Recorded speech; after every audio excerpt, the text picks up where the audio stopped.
मालकानगिरी जिला पड़िया ब्लॉक बापनपाली पंचायत अंतर्गत नवीन चंद्र उच्च विद्यालय गठनपाली ठारे आयुष विद्यालय स्वास्थ्य कार्यक्रम अनुष्ठित हो जाइछि।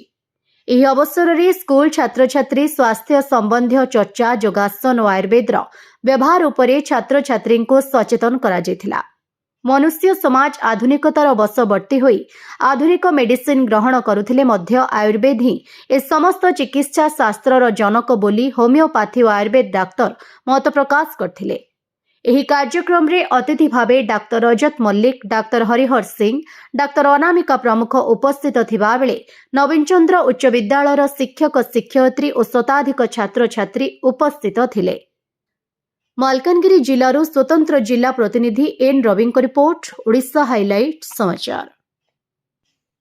खबर दुनिया रे जोड़ी हेबा पाई सब्सक्राइब करंतु ओडिशा हाइलाइट समाचार को आउ दबे दियंतु बेल आइकन को सर्वप्रथमे खबर पाइबा पाई।